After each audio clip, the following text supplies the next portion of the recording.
Hello students, तो आज हम लोग मैथ्स में की स्ट्रेटजी बताएंगे आप लोग को कि कैसे हम लोग जो डीडीयू एंट्रेंस एग्ज़ाम है उसमें 30 आउट ऑफ 30 स्कोर कर सकें। कुछ इंपॉर्टेंट टॉपिक्स हैं जिससे डीडीयू में मैंने प्रीवियस ईयर में मैंने देखा है कि क्वेश्चंस फ्रीक्वेंटली पूछे गए हैं, तो उन्हीं टॉपिक्स को मैं इसमें इंक्लूड किया हूँ। वो 11th और 12th दोनों क्लासेस के मैथ्स के टॉपिक्स हैं जिसे मैंने इंक्लूड किया हुआ है, और मैं आपको वन बाय वन बताऊंगा कि इस टॉपिक्स में से मैक्सिमम या मिनिमम इतने क्वेश्चन आ सकते हैं या आते हैं। तो इसलिए ये वीडियो आप लोग के लिए बहुत इंपॉर्टेंट होगी, तो प्लीज़ इसे स्किप मत करिएगा। छोटा ही वीडियो मैं बनाऊंगा ताकि आप लोग को एक प्रॉपर स्ट्रेटजी पता चल सके कि कैसे हम 30 आउट ऑफ 30 स्कोर करेंगे एग्ज़ाम में। तो आइए देखते हैं, कुछ इंपॉर्टेंट टॉपिक्स हैं जैसे सेट जो है वो एक इम्पॉर्टेंट टॉपिक है। इसमें से बेसिकली आपका एक क्वेश्चन आना फिक्स है। सेट से एक क्वेश्चन आना फिक्स है। सेट के लिए आप लोग फॉर्मूला वगैरह सब देख लीजिएगा, इसका एक क्वेश्चन आना इससे फिक्स है। उसके बाद आता है नेक्स्ट आपका relation and function, relations and functions. इसमें से भी आपका कम से कम 2 से 3 क्वेश्चन आपका बनता है फंक्शन पे, फंक्शन बेस्ड पे। तो ये आपके लिए क्या हो जाता है, इम्पॉर्टेंट हो जाता है। चैप्टर नंबर 2 या टॉपिक नंबर 2 जो है रिलेशंस एंड फंक्शंस, ये इम्पॉर्टेंट हो जाता है आप लोग के लिए। इस वजह से आप लोग इस पे थोड़ा ज़्यादा फोकस करिएगा। नेक्स्ट आता है टिग्नोमेट्री। टिग्नोमेट्री में भी एक क्वेश्चन आपका आना फिक्स है कि टिग्नोमेट्री से एक क्वेश्चन आएगा। बेसिकली देखिए, एमसीक्यूज़ में क्या होता है कि क्वेश्चन आपको लेंदी नहीं दिया जाएगा। क्वेश्चंस जो आपके मैथ्स के होंगे वो लेंदी नहीं होंगे, थोड़े ट्रिकी होंगे, थोड़ा ट्रिक उसमें लगा होगा। थोड़ा सी ट्रिक अगर आप सीख गए तो एमसीक्यू बहुत आसानी से आप लोग लगा लेंगे। क्योंकि ये थ्योरेटिकल पेपर है नहीं, एमसीक्यू है, इस वजह से आपको ज़्यादा लिखना पड़ेगा नहीं। इस वजह से इसमें छोटे क्वेश्चंस पूछे जाते हैं। तो ट्रिग्नोमेट्री के फॉर्मूला बेस्ड क्वेश्चन आने की प्रोबेबिलिटी ज़्यादा है। अब आइए देखते हैं टॉपिक नंबर 4 जो कि है आपका complex number and quadratic equation. Complex number और क्वाड्रेटिक इक्वेशन से एक सवाल आना फिक्स है कि इससे आपका एक क्वेश्चन आएगा। कॉम्प्लेक्स नंबर पे भी आ सकता है या फिर क्वाड्रेटिक इक्वेशन पे बेस्ड क्वेश्चन आ सकता है। उसके बाद है लीनियर इनइक्वालिटीज़। लीनियर इनइक्वालिटीज़ का क्वेश्चन अभी रिसेंटली कुछ ईयर्स में नहीं पूछे गए हैं, तो मैं इसको उतना ज़्यादा इम्पोर्टेंस नहीं दे रहा हूँ। हालांकि आप फॉर्मूला पढ़ जरूर लीजिएगा इसका इम्पोर्टेंट, लेकिन मैं उतना इम्पोर्टेंस इसको नहीं दे रहा हूँ क्योंकि इससे क्वेश्चंस प्रीवियस ईयर में कम पूछे गए हैं या ना के बराबर ही पूछे गए हैं। नेक्स्ट आता है permutation and combination. Permutations and combination, इससे एक क्वेश्चन आता है आपका कि हम कैसे अरेंजमेंट करें किसी भी चीज़ों का, कि एक प्रॉपर अरेंजमेंट हो। उस टाइप के क्वेश्चंस क्या होंगे आपसे पूछे जाएंगे। इसमें छोटे क्वेश्चन ही पूछे जाते हैं कि अरेंजमेंट कैसा हो। तो ये चीज़ें मैं जब इस चैप्टर का एमसीक्यू कराऊंगा तो आप लोग को बताऊंगा कि किस तरह के क्वेश्चंस पूछे जाते हैं। नेक्स्ट आता है बाइनोमियल थ्योरम। इससे भी एक क्वेश्चन आना है, एक क्वेश्चन आता है बाइनोमियल थ्योरम से, सीरीज बेस्ड का रहता है। उसके बाद सीक्वेंस एंड सीरीज बेस्ड, इससे आपके क्वेश्चन कम से कम 2 क्वेश्चन तो मिनिमम आते ही आते हैं कि सीरीज़ और सीक्वेंस से।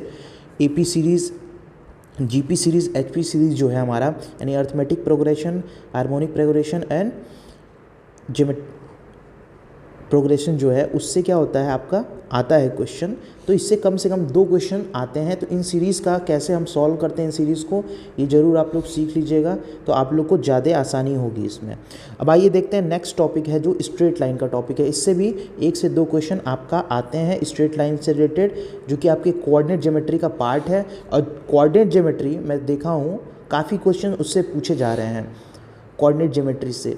तो ये सेक्शन आपके लिए क्या है, इंपॉर्टेंट है कोऑर्डिनेट ज्योमेट्री से, क्योंकि उससे कम समय में कम समय में हम क्वेश्चन को क्या कर सकते हैं, सॉल्व कर सकते हैं। इस वजह से ये सेक्शन इंपॉर्टेंट है आप लोग के लिए। कोऑर्डिनेट ज्योमेट्री से क्वेश्चन पूछे जाते हैं, हर साल पूछे जाते हैं।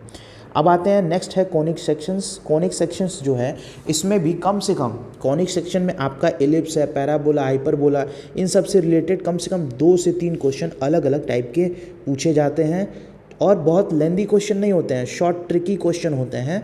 मैं आप लोग को एमसीक्यू बताऊंगा तो बताऊंगा किस टाइप के क्वेश्चन पूछे जाते हैं, तो उससे आप लोग को काफ़ी हेल्प मिलेगी। उसके बाद आता है next introduction of 3D geometry, मतलब 3 डायमेंशनल ज्योमेट्री का इंट्रोडक्शन है। उससे क्वेश्चन रिसेंटली कुछ ईयर्स में पूछे नहीं गए हैं, तो प्रोबेबिलिटी कम है इसके आने की। इस वजह से मैं कह सकता हूँ ये उतना इंपॉर्टेंट टॉपिक नहीं है, आप इसको चाहें तो स्किप भी कर सकते हैं। बट एग्ज़ामिनर का कोई भरोसा नहीं है, वो पूछ भी सकता है। इस वजह से आप लोग फार्मूला ज़रूर पढ़ लीजिएगा, 1-2 MCQ ज़रूर देख लीजिएगा, तो आप लोग को हेल्प मिलेगी एग्ज़ाम में। अगर अचानक एग्ज़ाम में आ गया तो आप उसको लगा सकें। नेक्स्ट आता है 12th number, limits and derivatives. Limits and derivatives में क्या होगा, इसमें से भी आपके एक क्वेश्चन क्या होंगे, आने फिक्स हैं कि इससे एक क्वेश्चन आपका आएगा ही आएगा लिमिट्स से, कि लिमिट्स का क्वेश्चन आएगा, फिक्स है ये कि एक क्वेश्चन आएगा, कि और छोटा ही क्वेश्चन आएगा, बहुत लेंदी क्वेश्चन नहीं आएगा। तो इससे आप लोग फोकस करिएगा। अब हम लोग देखते हैं नेक्स्ट टॉपिक क्या है, आइए देखते हैं उसको। अब आइए देखते हैं हम लोग नेक्स्ट टॉपिक, जो कि है स्टैटिस्टिक्स से रिसेंटली पिछले ईयर्स में क्वेश्चंस पूछे नहीं गए हैं स्टैटिस्टिक्स से, तो इसकी भी प्रोबेबिलिटी आने की क्या है, बहुत कम है कि ऐसा क्वेश्चन स्टैटिस्टिक्स का आएगा आपके में। फिर भी इसके जो इंपॉर्टेंट फार्मूलेज हैं उसका रिवीजन जरूर आप लोग कर लीजिएगा, ये उतना इंपॉर्टेंट नहीं है। नेक्स्ट आता है प्रोबेबिलिटी से एक क्वेश्चन आना फिक्स है कि एक क्वेश्चन जरूर आएगा प्रोबेबिलिटी से, तो प्रोबेबिलिटी पे आप लोग फोकस जरूर करिएगा। प्रोबेबिलिटी, परम्यूटेशन, कम्बिनेशन दोनों मिला के कम से कम 1 से 2 क्वेश्चन आपके आते हैं, ठीक है। फिर आते हैं next, inverse trigonometric functions. Next आता है इन्वर्स ट्रिग्नोमेट्रिक फंक्शंस। इसके भी रिसेंटली ईयर्स में कुछ क्वेश्चंस नहीं देखे गए हैं, बट ये ट्रिग्नोमेट्री का पार्ट है, इस वजह से आने की प्रोबेबिलिटी है, इसमें आने की प्रोबेबिलिटी है, इन्वर्स ट्रिग्नोमेट्री फंक्शंस की प्रोबेबिलिटी आने की है, बट रिसेंटली ईयर्स में पूछे नहीं गए हैं क्वेश्चंस, तो कोई ज़रूरी ना हो कि इस साल भी ना पूछे जाएं, हो सकता है इस साल पूछे जा सकते हैं। तो इस वजह से आप लोग इस पर ध्यान जरूर दीजिएगा थोड़ा सा, क्योंकि क्वेश्चन आ सकता है इसमें से। नेक्स्ट आता है मैट्रिक्स एंड डिटर्मिनेंट्स। तो मैट्रिक्स और डिटर्मिनेंट्स दोनों मिला के कम से कम 2 क्वेश्चन पूछे जा सकते हैं। मैट्रिक्स से और डिटर्मिनेंट दोनों को मिला के 1 से 2 क्वेश्चन आपके क्या हो सकते हैं, आ सकते हैं, और इसकी प्रोबेबिलिटी है कि आएंगे तय है, क्योंकि मैट्रिक्स और डिटर्मिनेंट्स छोटे सॉल्यूशंस होते हैं, इसलिए MCQ उस पर ज़्यादा बनने की प्रोबेबिलिटी है। नेक्स्ट आता है आपका continuity and differentiability. Continuity and differentiability, इस पे भी क्वेश्चंस आते हैं, एक क्वेश्चन आने की इस पे भी प्रोबेबिलिटी है कि इससे भी आपके एक क्वेश्चन क्या हो सकते हैं, आ सकते हैं।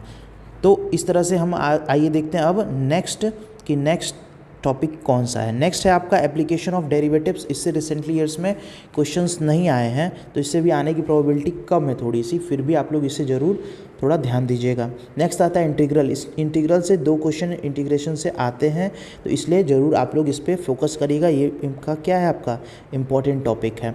नेक्स्ट आता है डिफरेंशियल इक्वेशंस। तो डिफरेंशियल इक्वेशन से भी एक क्वेश्चन आने की प्रोबेबिलिटी है, एक क्वेश्चन रिसेंटली ईयर्स में पूछे गए हैं, तो आ सकता है कि एक क्वेश्चन डिफरेंशियल इक्वेशन से भी आ सकता है। नेक्स्ट आता है आपका वेक्टर अलजेब्रा। तो इससे अभी तक तो कोई क्वेश्चन 1-2 साल में नहीं पूछे गए हैं, लेकिन फार्मूला जो है इसका, जो फार्मूले इंपॉर्टेंट्स है इस चैप्टर्स में, उसे आप ज़रूर देख लीजिएगा। हालांकि मैं इस पर MCQ बताऊंगा आप लोग को कि कैसे आप लोग को इसे लगाना है, तो इसलिए आप लोग इस पर थोड़ा सा गौर ज़रूर करिएगा ये चैप्टर पे, कि वेक्टर अलजेब्रा का फार्मूला हम लोग याद कर लें। तो इस तरह से मैंने सबको डिवाइड कर दिया है अलग अलग सेक्शंस में, कि कैसे हम लोग कौन से चैप्टर पे फोकस करना है ज़्यादा और किस पे थोड़ा मीडियम भी रहेगा तो चलेगा। तो मैंने आपको सब पूरा डिटेल्स बता दिया है, और आशा करता हूँ कि आप लोग को अच्छे से समझ में आया होगा। अगर आप लोग को अच्छे से समझ में आया होगा तो ये वीडियो अपने दोस्तों को खूब शेयर करिएगा, ताकि वो सब भी जान सकें कि पेपर का पैटर्न क्या होता है। तो मिलते हैं नेक्स्ट वीडियो में। Thank you.